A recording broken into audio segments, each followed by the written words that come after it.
from the sounds of war. All right. Here we are. I'm back. I'm back. That's right. Thank you, everybody, for tuning in tonight.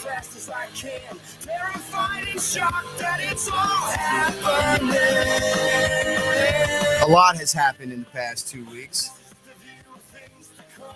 Open up your eyes and see reality.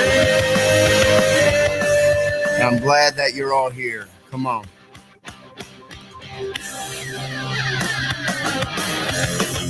News about war everywhere. There's no OfficialMichaelGraves.com. OfficialMichaelGraves.com. Surrounded by plagues who wipe out all humanity. If you want to go check out what's happening, write that down. OfficialMichaelGraves.com. We are continuing to update the site and rebuild it.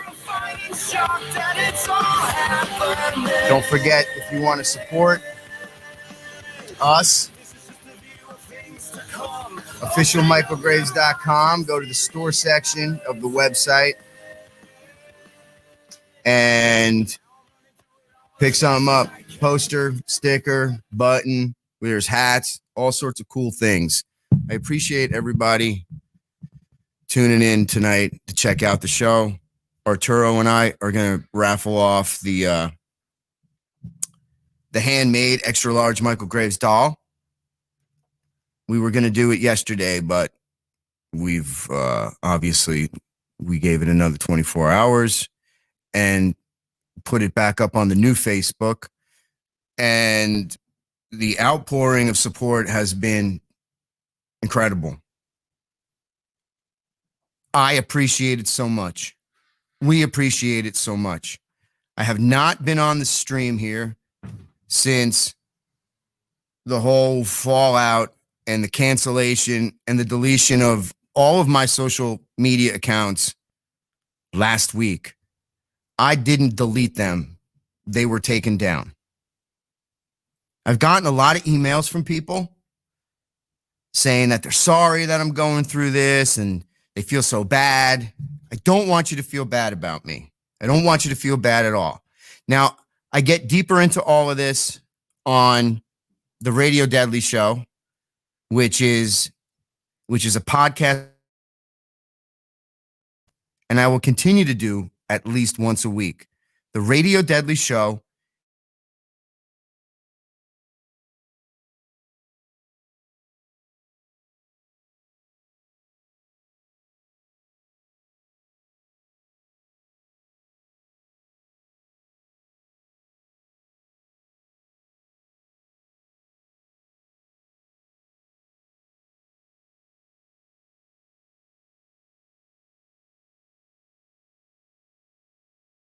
Those interruptions are going to happen from time to time. My internet is unstable. The Radio Deadly podcast is a place where I give a deeper analysis, a higher resolution, if you will, a higher resolution look at some of these issues that we are dealing with in the real world. We've decided, and it's never changed, that the Michael Graves Show, this show here, this broadcast here, is not going to be a place where we go off into the weeds, if you will, and get into the hows, the whys, because we want the Michael Graves Show to be fun and positive. We were having such a great time. And we really started to feel an evolution in the Michael Graves Show when we were doing the whole thing about ghosts and aliens and supernatural. And we were starting to talk about cool scientific things. And we were veering off into Bigfoot and talking about the science of all of it. And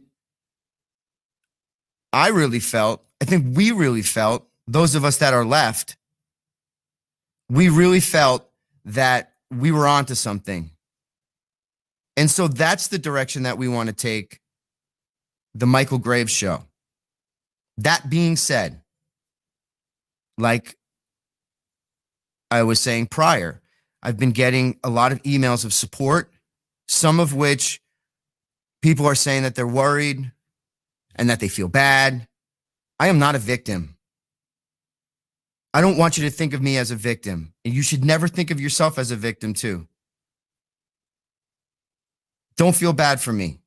What is happening is a positive thing. It really is a positive thing. I am not tripped up one iota. I have been through this before. I knew it was coming. And I will be better off for it as I always was. Like a judo kung fu move. What's come at me, what's come at us, and this organization is now being spun and using that energy and that force to inspire all of you, to motivate all of you, to give you confidence that it's okay to be an individual. It's okay to have your own thoughts, even if the rest of, or what seemingly looks like the rest of the herd doesn't necessarily agree with you. What's happening on social media is not the real fucking world. There is more to life than Twitter and Facebook and what's up on there. When you spend most of your time, your downtime, when you're not doing other things, looking at your phone and being on social media and scrolling through and just looking for whatever is going to trigger that dopamine in your brain, like smoking a cigarette or heroin. You're just looking. When you spend your time just looking into that oracle, you think that that's what reality is, especially when it has nothing to do and there's no information that could lead you to a high resolution, a deep understanding of some of these issues that some people have taken stand, vowed, or have stood for. I am fine.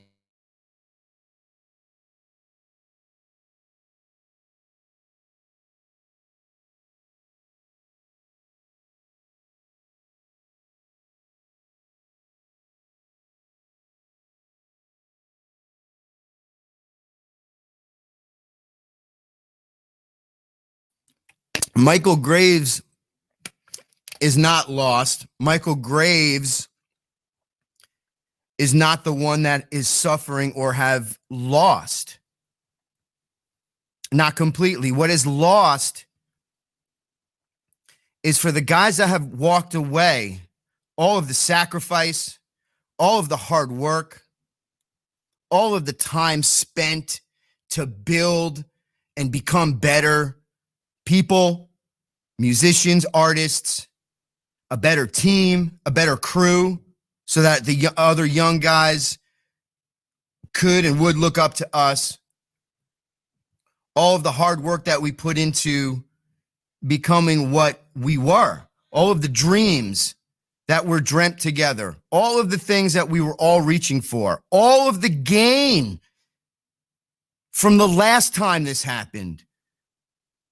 And Michael Graves was canceled and hated and threatened and blacklisted. You can't come to Europe. You can't come to South America. Well, you know what? We did. I did, and it was a success. Not just because of me, because of all or something, to just give it all up, to walk away from it, isn't a loss for me. My career goes on. I got this. But those guys, it's a different story. And I wish everybody the best. I really do. But Michael Graves goes on. And I can and I will continue to, like I started in 2004. I will continue to articulate. I will continue to be a voice of reason. I don't have to defend myself or my music. My reputation stands for itself. My body of work as a musician is good to go. You can't affect what is unaffectable. Just because your mind changes and because of some sort of outside stimulus from some false narrative or from the things that cause you to now have a different opinion about me based on things that are not true. That doesn't just wipe out a man's legacy and body of work. You can't do it. I am not interested, and you shouldn't be either, interested in having conversations or arguments with people that are going to use such profanity and stoop to the lowest form of childish intellect and say the most perverse, horrible, treacherous, ridiculous things about me, about my family, about my children. What kind of person is that? You're not having a conversation with them. You are dealing with children. Let what is happening to me be an example to you. And I know a lot of you have children. I know a lot of you are right about around my age, but have real world responsibilities, who truly love their children, who are truly getting through what you have to get through. Whatever color, creed, nationality, whatever the case, whatever you look like, whatever you don't look like. One of the reasons that I have stood in front of that merch booth of ours for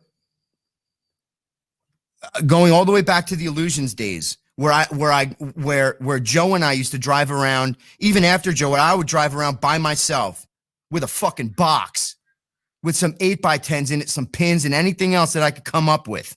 And I would stand there and I would talk to everybody. Everybody I would talk to, anybody. I was out there. That never went away all the way through to present day.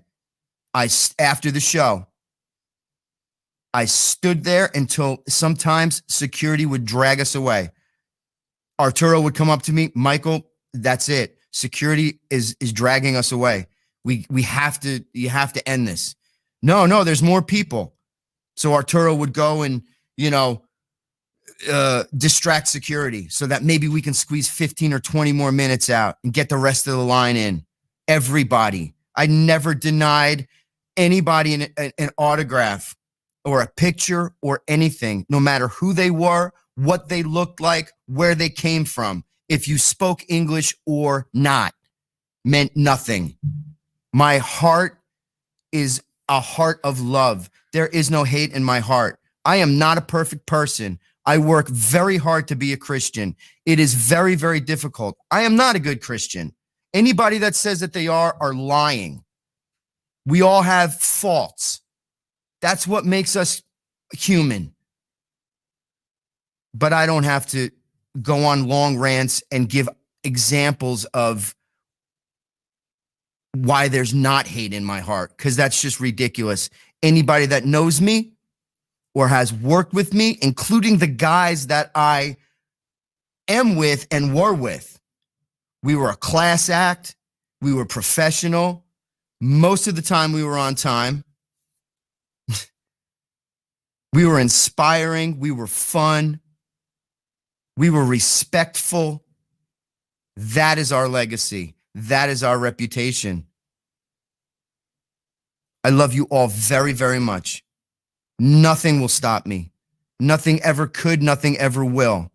Until I breathe my last breath.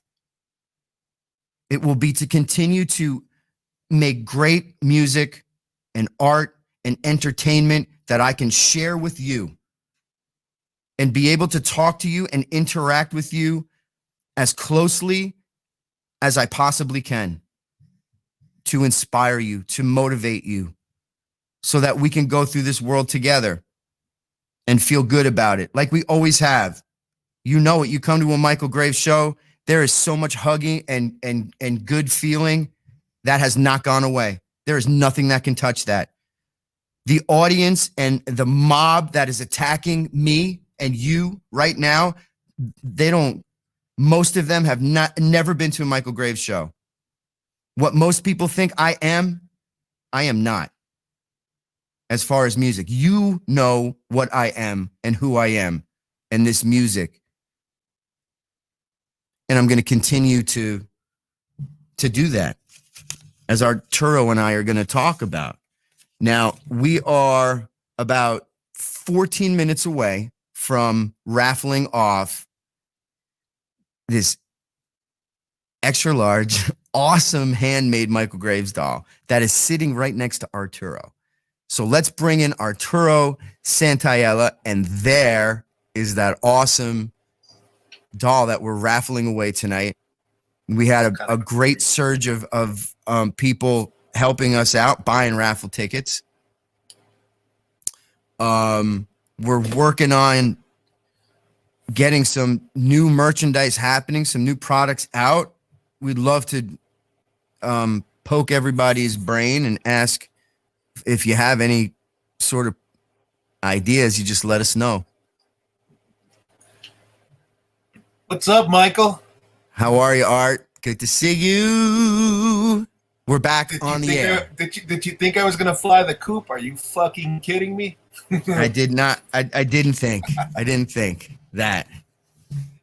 No way, man. Brother, you know, this is a fight sometimes and a struggle, but we continue, and we're here for everybody else. And there's no shame in here or hiding anything. There's nothing to hide. So I don't. I'm just digging this doll. I kind of wanted to keep it, man. I got to give it away today. It's been hanging out in my office for what, 2 weeks, 3 weeks now. It's a really cool doll. It is signed already and stuff. Nicholas wants more vinyls. We'll work on that too. Show everybody the shoes. Show everybody the shoes that thing's wearing. Oh man. Yeah. It's got the tape.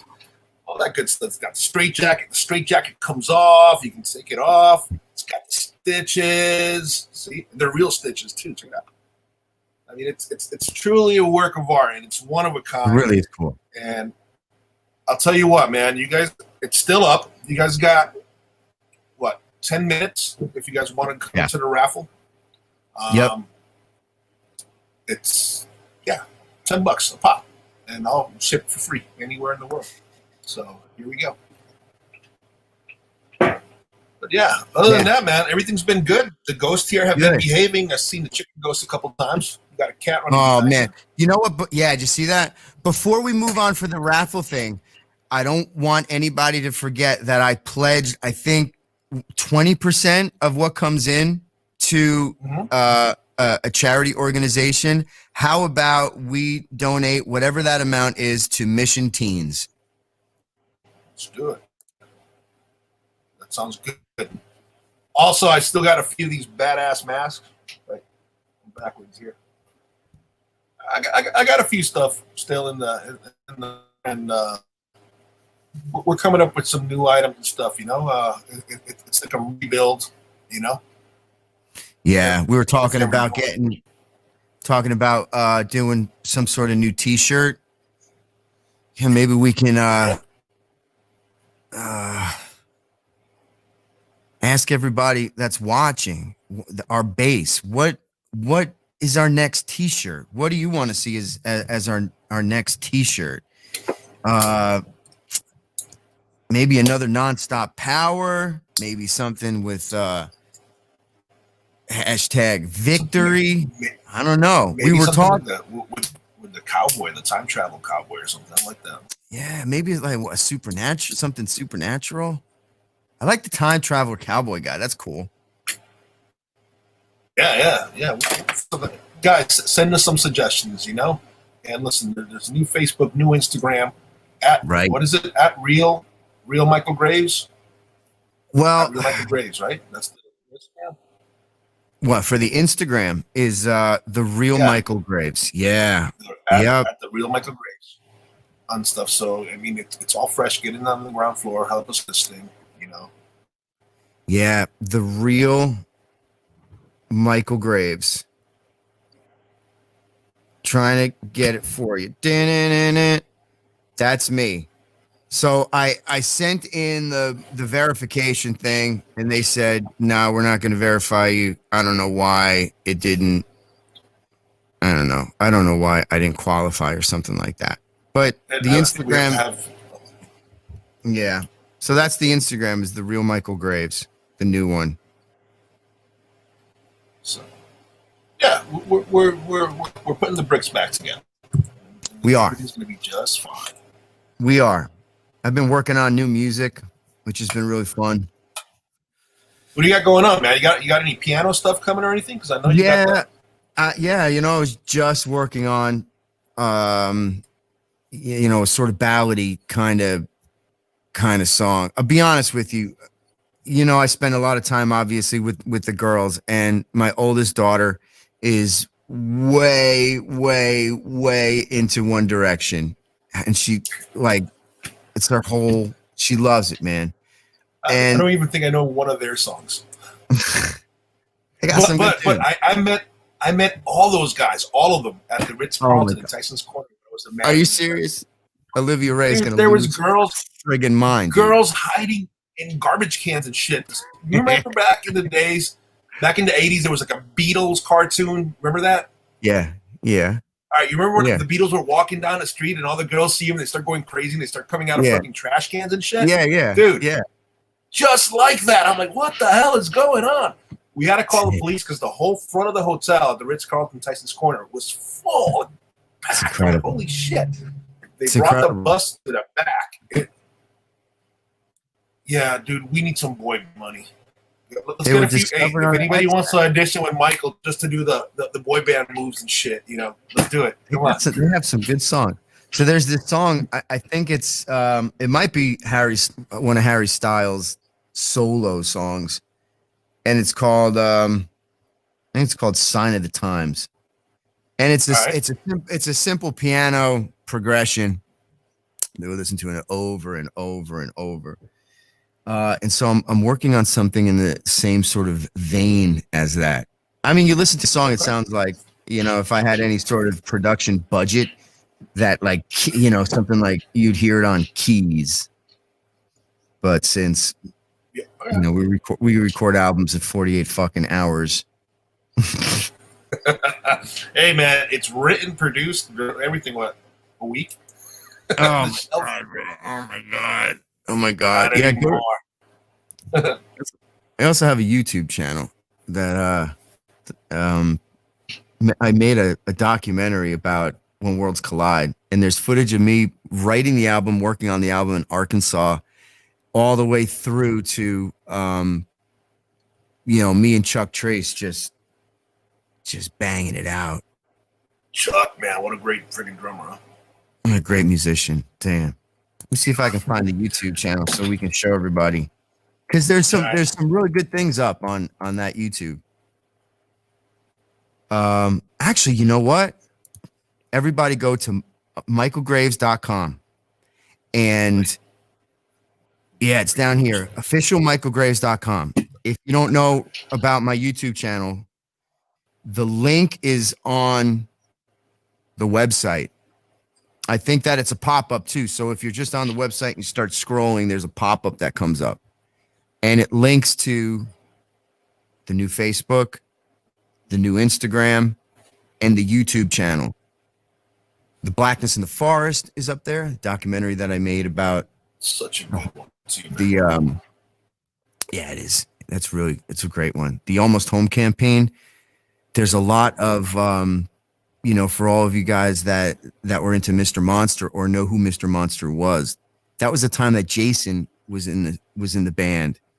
Really, really fun times. There's a lot of Jason in that documentary. Good stuff. It's really, really good stuff.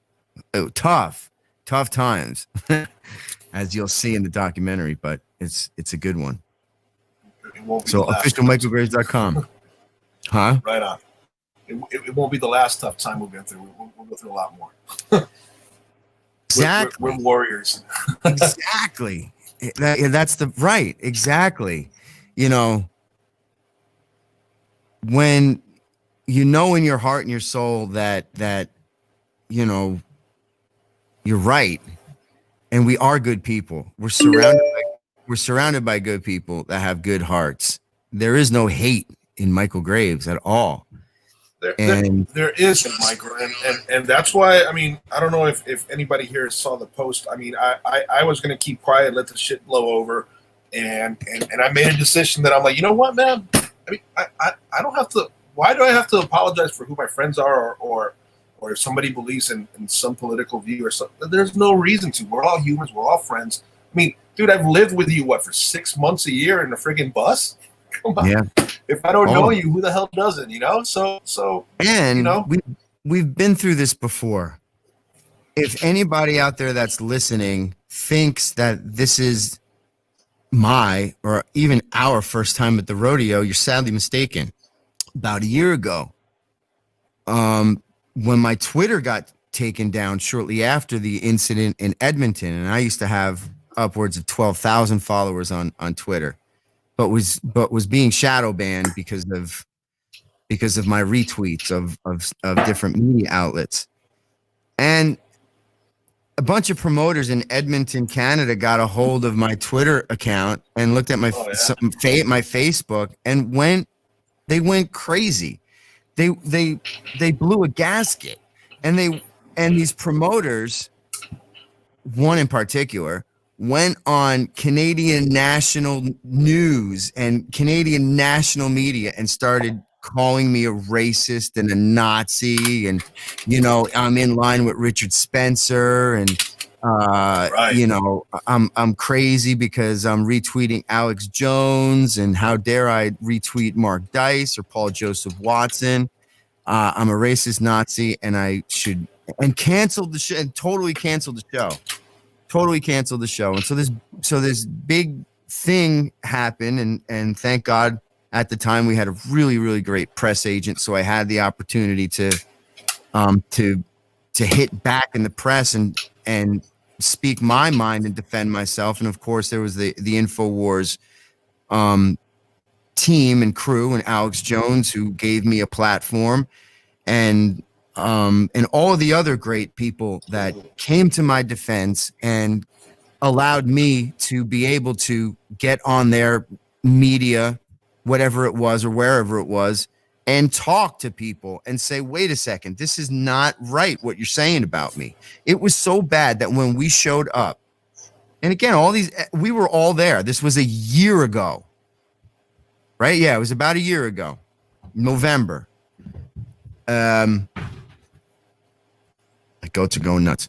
When we got to Edmonton, the hate police, the hate unit of the Edmonton Police Department was there waiting for us, waiting for me.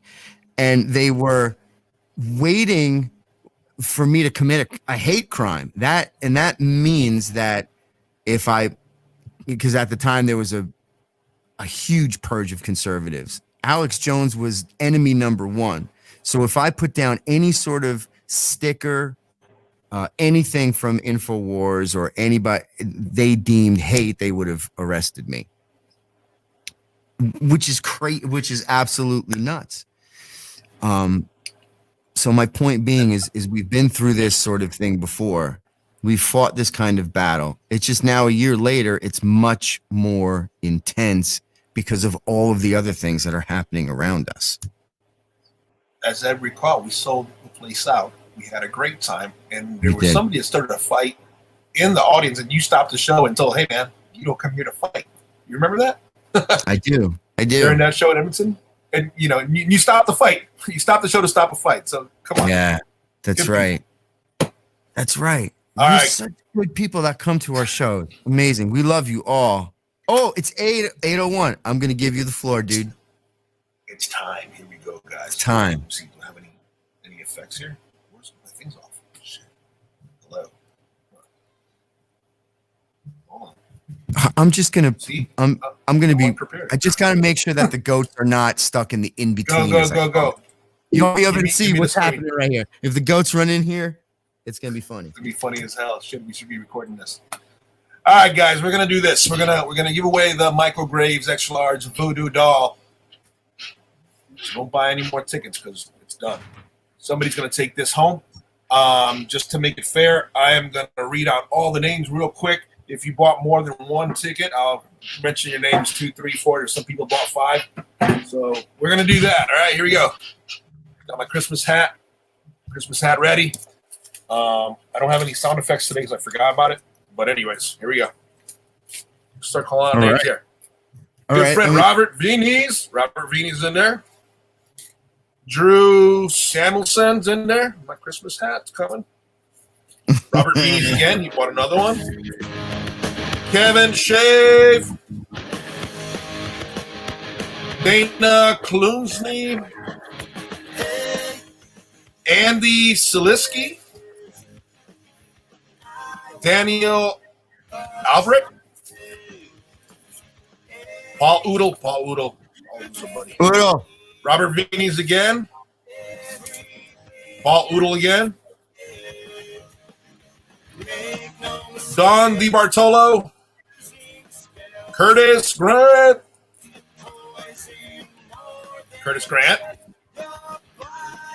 Ryan Bornitz. Robert Vini's again. Yeah, Robert bought some stock in this, huh? Mitchell Belsky, buddy Mitchell. Braden Levinger. Dana Kaluzny. Sorry if I mess up these names. Paul Oodle again. Curtis Grant. Paul Oodle.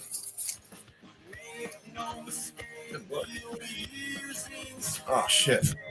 What happened? Mikolog. That's what we're going to produce. Here you go. Mikolog Kuhatokowiski. Nice. That was good. Somewhat, right? Sure. Thomas Christopher. Robert Vini's again. Elizabeth Mitchell.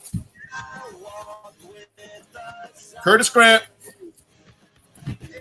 And Curtis Grant. That's it. All right. All right, there you go. All right. I got all my names in my Santa Claus hat. All right. Give us Thank you, everybody. Thank you. All right. I'm really mixing it up, so you hear that? I hear it. All right, here we go. Sounds like the winner of the grand prize, Michael Gray's is Andy Sisliski. Yeah. What does it say there? Sisliski. Congratulations, Andy. We're going to send the doll over there to you. Yeah. I want you to know that it's made with love and hope you treasure it, dude. Fucking it. This looks like some sort of ghost town where something went down. Yeah. Don't forget, you can still go to officialmichaelgraves.com and buy stuff to support us. We need your help. We need your support right now. Now more than ever. Now more than ever. So there's posters, there's pictures, there's hats, handmade dolls, or all sorts of really cool things. Let me show you what we have. Dude, look, I got like 6 of these. Look at these. What do you got? See it? Voodoo doll. Look at that. Oh, you're frozen. Hold on. Oh, there you go. Wonder. All right. Okay. No, you're back. You're back. I'm back. We got like 6 of these handmade suckers. These are awesome. Nice. All the blood on this. These were handmade by our buddy down in Florida. Those are cool. Yeah, absolutely. Dude, that was fun, man. We haven't done a drawing in a long time. And found my glasses. I fucking lost them like a week ago. I'm kind of happy. You found them. I can see now. They were on the shelf. On the shelf there. It's been so long since I've had glasses. It's like just a normal thing. I found your case. Not this one, but it was in the car, but it was empty. Damn. Well, check it out. There's some of the posters. So there's the dolls, the pictures. We have Michael Graves, Wuhan virus, COVID-19, Michael Graves face masks. That's right. Those are awesome. If you're gonna wear a face mask, might as well be a Michael Graves face mask. You know, we got the reefs that I'm going to take down in a couple days. So if you guys want a reef, grab one in the next coming days. If not, I'm putting them away through Christmas, or I'm just these are cool for me. Yeah, we'll take them out again at Christmas time. But if you're not sure, you know, they might get snatched up beforehand. Christmas in July. Right. Wreaths, handmade. My Sarah and Amy girls did an incredible job on these things. They're really, really cool. Make great gifts, make great decorations. Buy it for somebody, buy it for yourself. I'm sure Arturo. Great collector's item, man. You're a collector. You got a one-of-a-kind thing, you know. They're signed by Michael. Arturo's a businessman. I'm sure if you get in touch with him, that you can come up with some sort of deal. He's always throwing in extra stuff. You guys can coerce me to some stuff. See those Fiend Club masks? After tomorrow, I'm going to have them back in stock because I have a few. These? I'm going to go meet Michael up somewhere. Yeah. These? I'm meeting Michael somewhere. Yeah. I'm bringing some of those up so you can sign them. I'm meeting Michael somewhere in the eastern coast. Yeah, close to Philadelphia. So we're going to get a few of them signed. And we'll get them back in stock for you. This is a great hats, poster, Ouija boards. Look at how cool that graphic is. $5 for that sticker. It's awesome.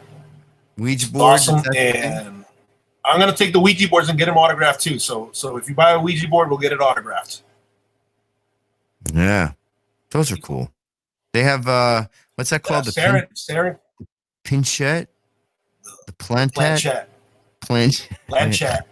Planchette. Those are done by Twisted Vine. Our buddy Saren Cadaver makes those for us, and they're really awesome.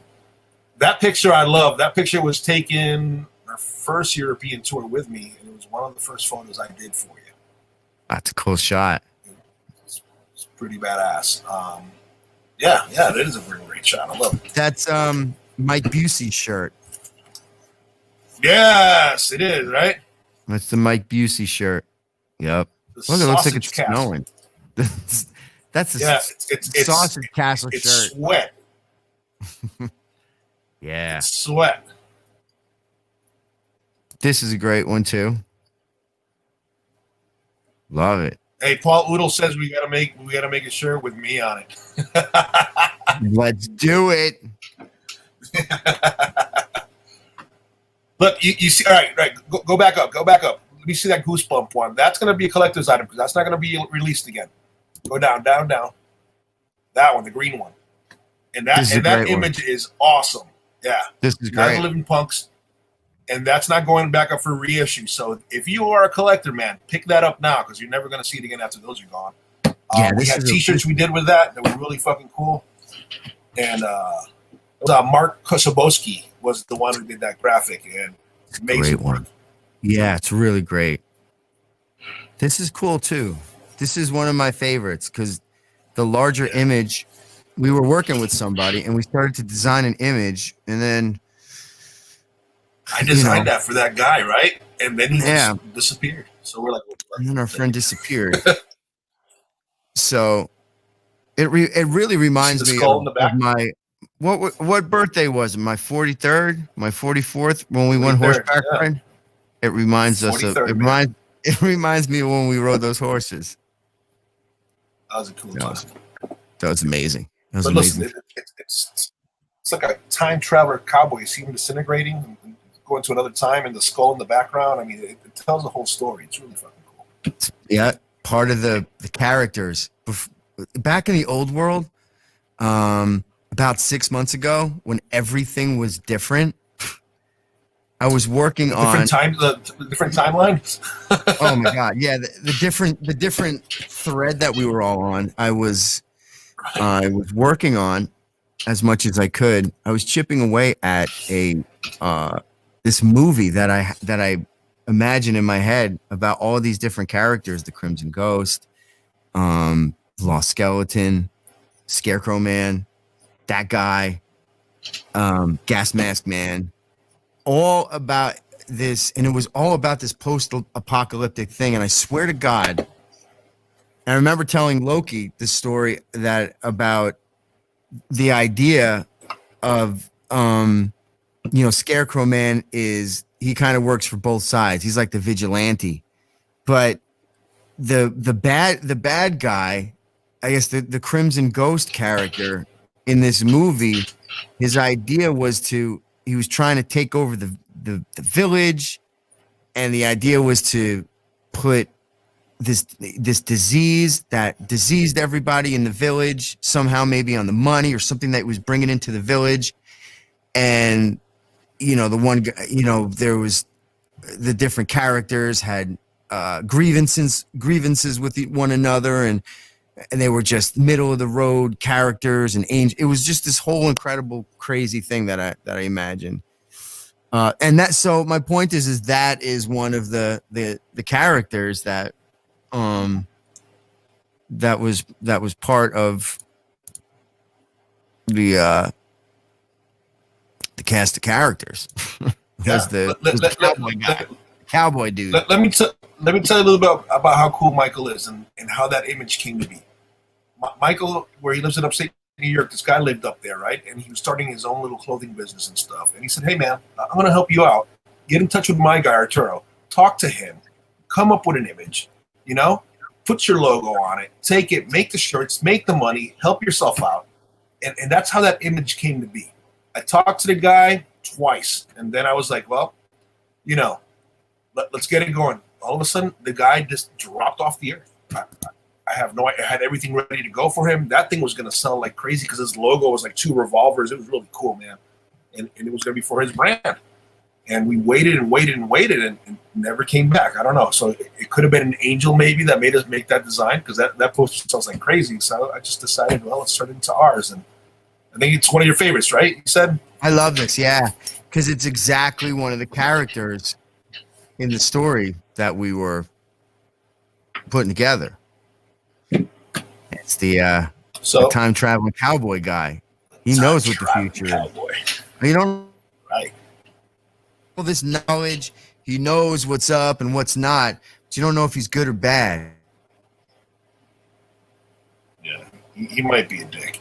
He might not be, the one you want. We don't know yet. He might be in league with Scarecrow Man or something. He might be a double fuck. Scarecrow Man's a sniper, right? Michael's frozen. He left me alone. All right, guys, so let's talk, you and us. Where you at? There he is. There I am. That's great. I get a little extra time to chug my Powerade. Little Powerade. Hey, yeah. Somebody's saying, Insidious Justice says, "Hey, man, that's a great title for a new song, Time Traveling Cowboy Guy." Wow, yeah, I love it. I'm working on I'm not going to tell you the name of the song that I was working on last night, because somebody will, I don't know, make a fucking meme about it or something. But yeah, I'm working on new music. What you gonna cover, like Shakira, "Hips Don't Lie"? Wasn't that the plan? No. Oh. I'll tell you what, though. I'll give everybody a hint. I won't spoil the surprise, but I am working on covering a song from the 90s from one of my favorite female artists of all time. Her name is Sinead O'Connor. That's all I'll tell you. And it's not Nothing Compares to You. Yeah, Nothing Compares to You. Come on, I mean. No. It might be on the same record, which I think is The Lion and the Cobra, but it's not. Dude, it's not that. Have you heard Chris Cornell's version? Yeah, it's really great. Chris Cornell's version of Nothing Compares to You. Amazing. Chris Cornell could sing "Mary Had a Fucking Little Lamb" and it would be amazing. I know, such a sad ending, man, to Chris. It sucks. Yeah.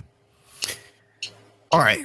Tell me, who the hell do we have on today? Who's our special guest? Who is this guy? We have a special guest tonight. We're bringing on more guests to the Michael Graves Show. tonight's special guest, a good friend of mine. We go back many, many years. We spent uncountable time together when I was in the Misfits, when we were working together in the Misfits. And afterwards, I've known this cat for a long time, 20 something years. Oh, 20 something years. And we have lots of great stories to tell. And right below us is Paat Beatty, everybody. We call him Pat. And it's great to welcome you to the Michael Graves Show. It's good to see you. How are you, brother? I'm great. How are you guys? Can you hear me? Yeah, man, you look good. We hear you. Cool. Yeah, cool. Good to go. It's great to be on here with you. It's been a while since I was on the air with you. I believe a long time ago we started Radio Deadly together. Yeah, doesn't that seem like a long time ago? That was before certain individuals, which we won't, I believe, get into, were around. But I had a great time doing that show with you, and I would like to have a great time doing this show with you and hopefully future projects. Yeah, we're working on a lot of different things. And before we get on, we touch on some of the research that I know that you were doing today for another project that we'll talk to everybody about. Real quick, because you and I have been having these conversations about things for, my God, since we were in Misfits, since we were kids. The first time we saw Alex Jones on the screen was a VCR tape that somebody had given to me, and Alex had made a documentary about the Waco tragedy. You know, this is before his radio show was, known to anybody. So we've been having conversations like this a long time. We've been having conversations about culture. We're approaching the age of 50, so we remember the 80s, we remember the 90s, and so like young people don't have, we have a different sort of perspective on the world because we've lived for a lot longer. What is your perspective? Just give me a brief overview about what you think about all this cancel culture stuff that's happening across the board, not just in the music industry, but everywhere. It's a great time to be alive. I literally cannot believe the direction that certain people in this country want to take us down. The media, I'm convinced, every time I turn the TV on, I believe I don't think it can go any further. But you're talking about people who went from attacking statues to attacking corn syrup. It's crazy. The New World Order does not want to give you. Oh, shit. There you go. Keep going. They do not want to give you civil liberties. And eventually, when their authoritarian steel-toe boot comes down on your throat, you'll realize that you're next. You're going to be next when they're done with the libertarians and the people who care about the United States of America. Pat is very passionate about this. Indeed. Media and the government and the governments that are aligned against the United States, the tricoms, the globalists. There's a verse of the Bible that states, "Ye are of your father the devil, and the sins of your father ye will do." Without the Lord Jesus Christ, we're all damned. This country's damned, and everybody in it's damned.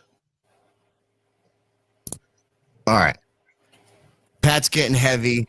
We're going to save our expansion on these things for the format that is radio deadly. Pat is very, very passionate about these things, and so am I. Hey, Pat.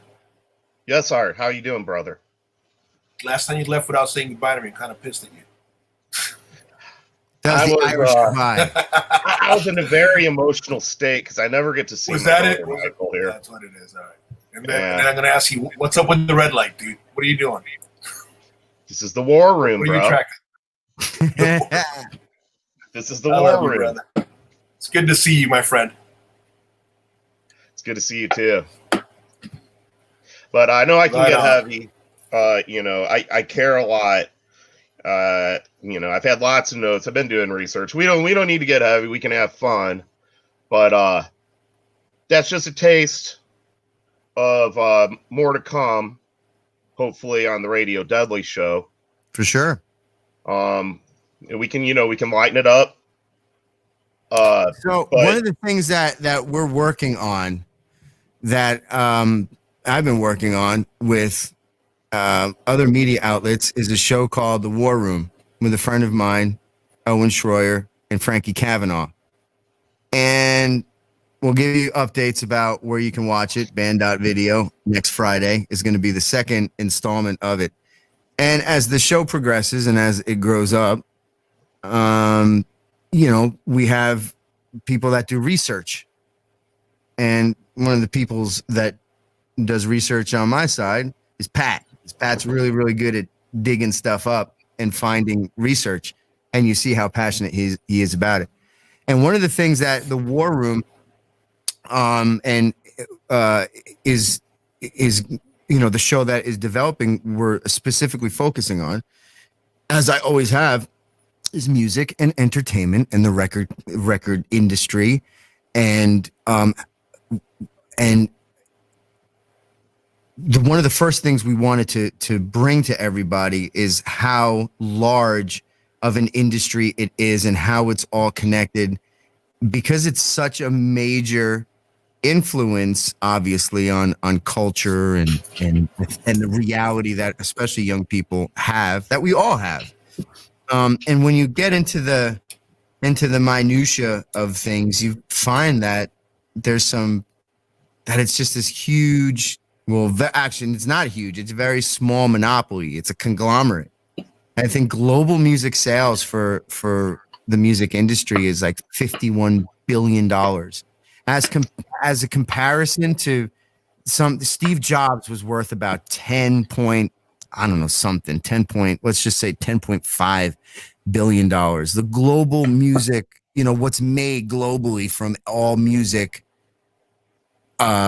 input, as far as it's over $51 billion. Spotify, for example, streams to 40% of young people from the ages of 18 to 26, just pumping music and culture into the minds of people. And so when you see things like we see out in the world, or again, when you see a rise in suicides, drug use, violence, all of these things, music plays an important part in all of that, helping it and in some cases contributing to it.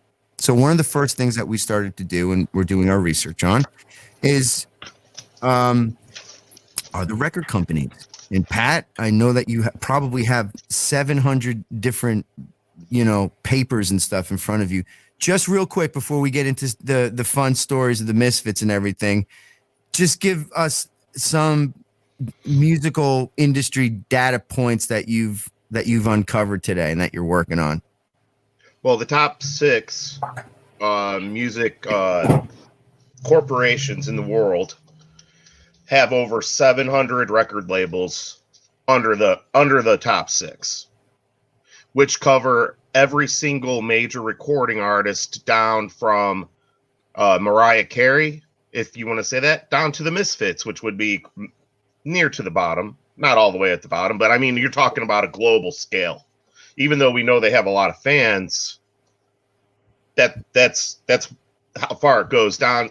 And even from that point, out of those top 3, the top 3 out of those 6 own the other 3. Right. Out of the top 6. And then if you want to talk about who they're influencing, let's just take, for example, Warner Music Group, right? They're the ones that own the Misfits record label, Epitaph Records, Asylum Records, Nuclear Blast, Frank Zappa, all the independents. So a lot. When we first, and it goes down to, hold on, it goes down to what I found out. One of the last things I found out today was that they also own freaking Sesame Street music. So they're targeting children from the age of 3 years old. Well, the point is that everything is owned by big corporations. And when I first started in the music industry, there truly were independent record labels, and that sort of thing doesn't happen anymore because you get to a certain point where you start to hit gatekeepers because of the huge conglomerate that all of the record companies are now fall under, the monopoly that's happened, and all the streaming services and all the digital services, and just the way the industry's been gobbled up. Like a one world sort of government type situation. And all of it, I mean, and it even tied to, you see how much Live Nation owns and the different Live Nation rooms. And, you have to be a Live Nation act. There's certain doors that you have to walk through or be affiliated with to be able to play in the bigger rooms, and which are owned by and do business with the touring companies that have the acts. And so it's not like when I was 20 years old and I signed with Geffen Records, and Geffen Records, Nirvana, White Zombie, Guns N' Roses, for example. That was a record label that we were on. And soon, it was about a year into that relationship where I remember hearing the news about all of the record companies being bought up by, Seagram's or PepsiCo, or just the whole conglomeration, the whole swallowing of the music industry began. And so, that's some of the stuff that we're working on. And because I love obviously talking about the business of music and all of it, of the economics of it and the business of it, as well as the cultural aspect of it, and how art and music influences on a societal level. It's important, I think, to have that conversation. All right, we don't have that much time left. I'd like to say something real quick about that. Yeah. So just to point out a simple fact for everyone who thinks that their bands that they love and that they believe loves them back, they don't love you back. They love your money. That's what they want from you. I work as a professional stagehand. A lot of time I do close to 80 concerts a year. For example, U2 played in St. Louis last year. I love U2. And that's fine if you like their music, but Bono, one of the rules backstage is when Bono comes by, you've got to look at the ground. Come on, are you serious? You cannot look at him. Is that like on his rider? Sent home early, and that's it for the night. Come on. I swear on the Bible. I know that Bono is not a perfect person, but I swear to you. I swear to you, I'm not lying. I swear to you.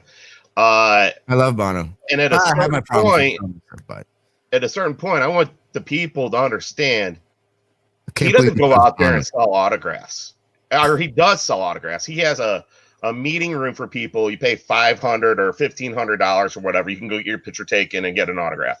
Michael Graves, since I met him when the Misfits were at their hottest, would stand there and sign autographs for an hour after every show until basically they yanked him back out along with other guys. You weren't the only one.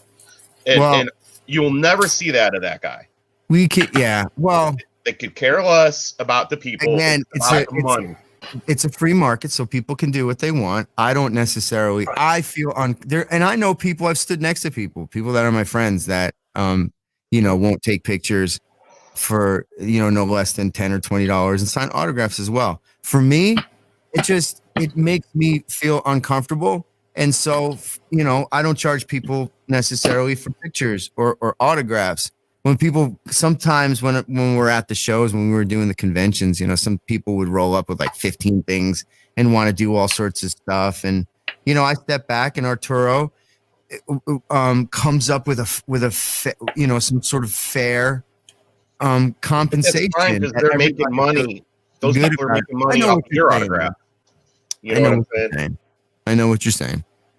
So, let's tell some funny stuff. Go ahead, Arturo. Yeah.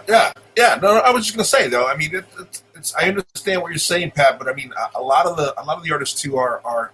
You have to understand that they're standing there between 4,000 or 5,000 people. They can't meet anybody because we've done it. So we've charged for meet and greets too, and it's because there is no way we can meet 5,000 people that we're doing in Argentina and stuff.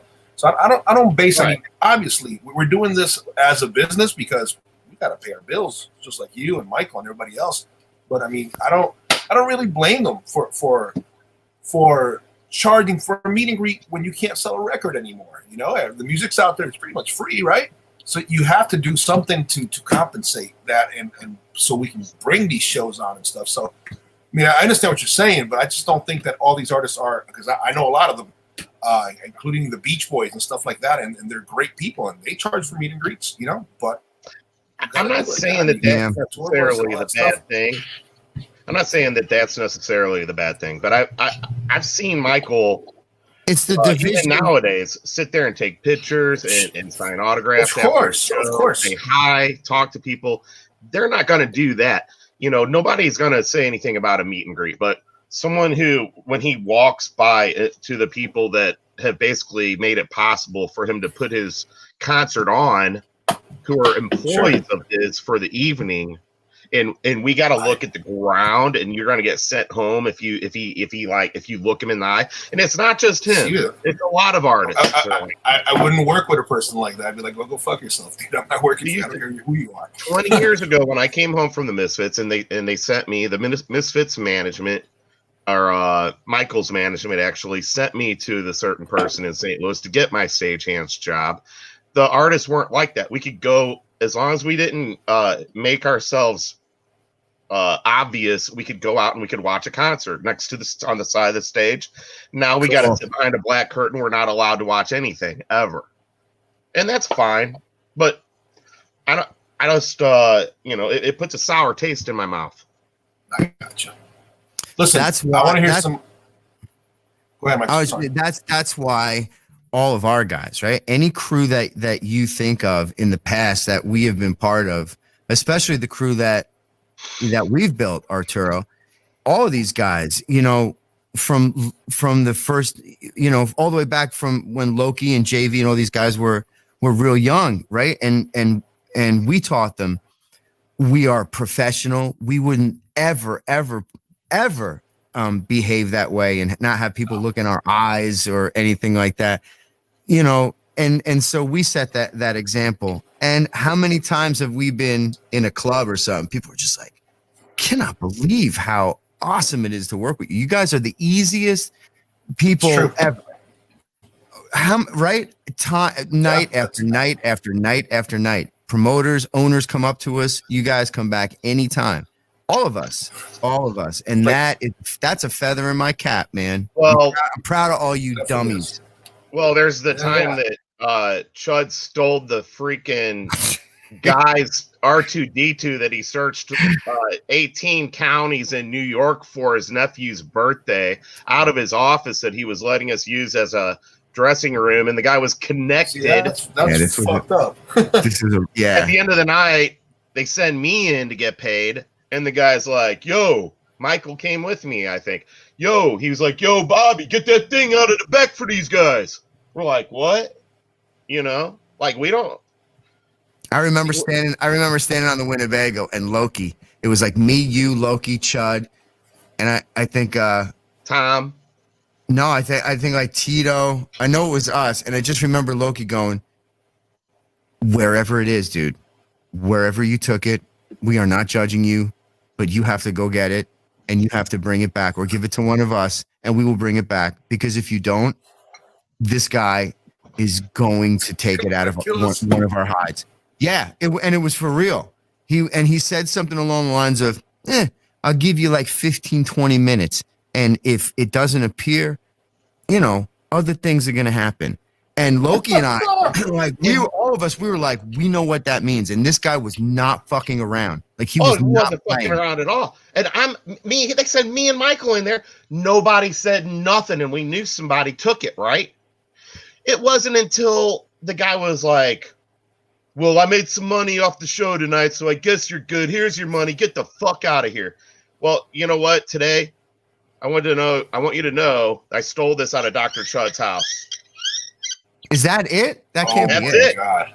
R2. That's what he grabbed. It was this R2D2 thing off this dude's desk. Like him and I just were sitting there like talking to him. It was in the package and Chud opened it up. But you think Chud's a fucking total dickhead, R2? Oh my God. He said yes. You're gonna put a fucking hit on us now, Pat. What the fuck are you doing? No. We gave it back. We gave it back. Like I said, I remember Loki and his. Oh, so that's not it. That's not. This is it. I promise. This is it. Chud had it hidden, and he didn't tell us he had it until we were gone. No shit. This is it. I stole it out of his house before the last time I was there. I swear to you. That's it. I don't remember how we got out of there, but I certainly remember.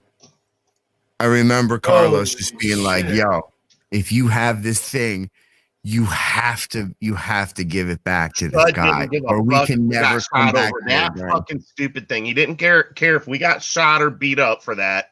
He had it in his bag, and then we were getting high, and he did his stupid fucking face, and he was like, "Oh, look what I got, dude!" And we were like, "You motherfucker!" It wasn't good. It wasn't good.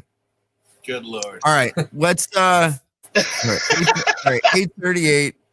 Everybody loves the Macho Man story. Let's do the Macho Man story because you have it. Because you have it. You have it, but different.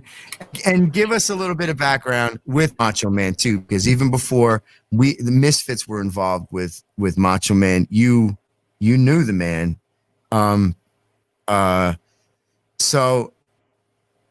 Yeah, you and St. Louis Blues crap. Tell us your side of the story, because as your side of the story was happening, or it was, my side of the story was happening backstage with Matt from Guar. So I'll fill in the backstage stuff.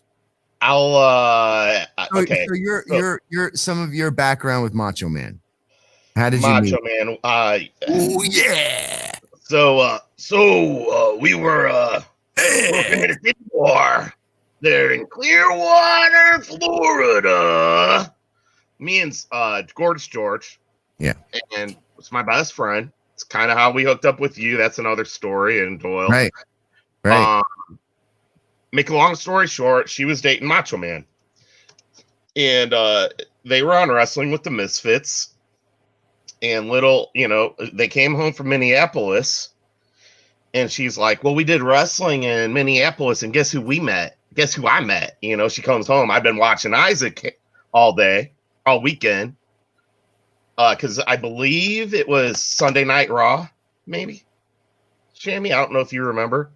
I don't remember. They came to your concert. Yeah. She comes home. She's like, Pat, guess who I met? Guess who I met? And I'm like, who? And I kept on hearing, because we were in the WCW circles, I kept on hearing that Gorgeous George's sister, lovely young lady, wanted to meet me. I was like, what? I'm like, what does that even mean? Like, what are you talking about? Woo! Shannon. So right. So they show up in Minneapolis. What was formerly Minneapolis, right? Oh my God. Yeah, we can't go in there. So right. But she comes home. She says, well, here, I got something for you. And she gives me a Misfits shirt. And I was like, I knew that you guys were on there, because me and her had been watching when you guys were on there when she wasn't there at certain shows. And I was like, what? And she was like, yeah, I met them and everything. She's like, woo, and Doyle, she's like doing this, woo, Doyle and everything. Like, well, little did I know that later on she was going to contact Doyle through the WCW contacts that she had, and they started talking. Right. And we're gonna make a long story short because I could really, this is a long story. Yeah. So eventually, we got 3 minutes. You got to go quick. Okay. Eventually, I'm gonna just set this up. It's gonna take a minute or two. You got 3. We went to go see the Misfits in Miami, Fort Lauderdale. Me and George by ourselves. Well, little did I know until we were in the car on the way there in the car that she had ditched Macho Man, who had locker room access to the Buccaneers game that day for her and I. They were also supposed to be out there for like the coin flip or something. There was some sort of high profile media exposure that both of them were supposed to do that night. Yeah. They were gonna be on the bench, like in the bench area on the sideline with the fucking NFL. Yes. And she was like, fuck football. I hate football. I want to go see the Misfits. So I'm like, okay, we're on the way there. And she fills me in on this. Right about that time, my phone starts ringing, just like my first cell phone I ever got. And it's Macho Man. And she's like, don't answer it. And I'm like, don't answer it. What? Are you kidding me? He knows where I live. Don't answer it. And she's like, don't answer it. He calls me like 10, 20 times. Yeah. From the first message is like, you bet. You seen George? Yeah, we're supposed to be going to the football game here, and I can't get a hold of her. I went to her house, and she ain't there. 2, Pat, I'm gonna rip your fucking head off when I see you. And I'm like, I'm for real. Stephanie gets lost on the way down there, makes a wrong turn doing makeup while she's driving. All right, so eventually, so eventually we're backstage. And we're all doing our thing. Stephanie and you guys were on stage when we got there. When me and her got there, you guys were on stage, but you came back. No, it was before because well, let's not get into all that. At some point, right before we were gonna go on stage, Macho Man shows up and walks in the back door. Yeah, walks in the back door, and security. I remember our management coming up to me and they were like, you got to get him out. Like, what? How is he back here? And security was like, who's going to kick him out? Like, who's bringing this guy out? And they were like, you're on your own. And then George starts yelling at him. Like, what the fuck are you doing here? Because he literally waited until we walked in, and he came and showed up about 3 minutes after that. It's like Jerry Springer show. Here we go, Jerry Springer show. And Macho Man, rest his soul in heaven or wherever he's at, is drinking 2 beers at a time. 2 beers at a time. We go on stage. 2 beers in one hand. So we go on stage and we're jamming. And every now and again, like I remember looking over here, looking over to the left. And George and Shannon were there doing their thing, and Macho Man is standing there on the stage, just like he knows what's going on, and and he's just drinking, and now and then those 3 would go back and you can hear him arguing and fighting. He threw a sealed Gatorade bottle at Stephanie's head as he was across the room. As he was getting drunker, he was getting angrier. Yes, and you could see. And redder. I don't know if anybody's ever tried to like throw a Gatorade bottle at the ground as hard as you could. It just bounces and goes out, goes wherever. This thing explodes, right? That's how strong this dude was. God rest his soul. He's a gorilla. Nicest guy, really one of the nicest guys I've ever met in my life. But when he's mad and drunk, he's a gorilla. Well, imagine his girlfriend was trying to fuck around on him with somebody, you know what I'm saying? Yeah, I know that too. All right, so after the show, so we're essentially out of time. So jump to after the show, right? After the show, Misfits are done. They're trying to get him out of there. Him and Stephanie or George are fighting, and 5 cops show up, and they're telling him, they're telling him, hey, you got to get him. He's not allowed in here. Macho Man's not allowed in here. Meanwhile, so the cops are like, I don't want nothing to do with this. We ain't telling him to leave, and we're not going to make him leave. Right. So Doyle runs and hides under John Grimm's t-shirt table. Everybody left. And I followed him. Everybody left while he was outside. They got him outside to talk. They got Macho Man outside to talk. And I'm standing there. All of us are backstage. And everybody leaves. Everybody leaves except me and Matt from Guar, the two smallest dudes in the whole team. Right. And me, I followed Doyle because my head was going to get ripped off if he got a hold of me. You were dead. Doyle and me are underneath John Grimm's t-shirt table, and Doyle's putting Misfit shirts around my neck. What size do you wear? And he's like, oh, okay. And I've got like 20 Misfit shirts, and he's like, you can't let Macho Man kill me. I'm like, Doyle, you don't understand. I can't stop him. Nobody can. Just let me get out of here and cause a distraction. Everybody left. Everybody bugged out. So meanwhile, while this is all happening, while everybody's getting the hell out, it's me and Matt, the two smallest dudes from Guar, and Randy Macho Man fucking Savage, who knows what's happening with his girlfriend, who was supposed to be on broadcast TV on the NFL with his girlfriend, chartered a plane to make it over to the show. And beat us down there, dude. That's right. And now he started asking me questions. And I'm standing there. Me and Matt were just like, hey, Mr. Man, how are you? And he says to me, he goes, I always liked you.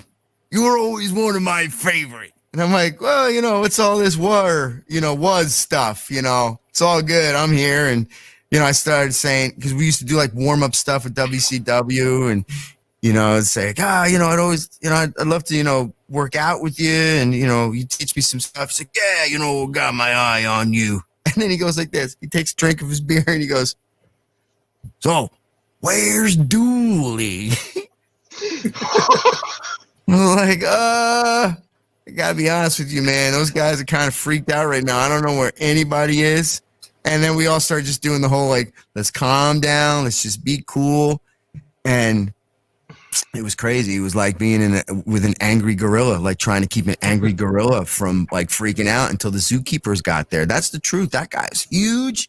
He was rightfully pissed, and he was looking to destroy everything. Yes. Everything. And I was not going to stand in his way, man. Hell. No. And so I went home, right? We go home. We escaped. I worked at a adult entertainment bar, a strip bar. That's where him and George met. And we can end on this. So I'm working behind the bar. A couple weeks later, I go get some beer, bring it out. I'm stocking the bar. I look up, and Macho Man is sitting there giving me this. He's giving me this. Look, he's giving me this. And I'm like, snap to Slim Jim. And I'm within arm's reach of him at this point. So I pooped in my pants a little bit. Definitely. And I said, oh, I'll be right back. He's like, hey, Pat, what's up? Yeah. I said, I'll be right back, Randy. Hold on. I got to get something out back. I left out the back door. I had a key. I left out the back door, went home, called the club, told my boss, Macho Man's there. He's going to kill me. I can't be there the rest of the night, You got to talk to him. I can't come to work if he's going to kill me. Yeah. So I guess they talked to him and kind of talked some sense into him. You don't walk away from you don't walk away from a beating from Macho Man. All right, Pat, thank you very much for coming on the show. We got a lot of work to do, a lot of cool things coming up. I appreciate it, bro. No problem.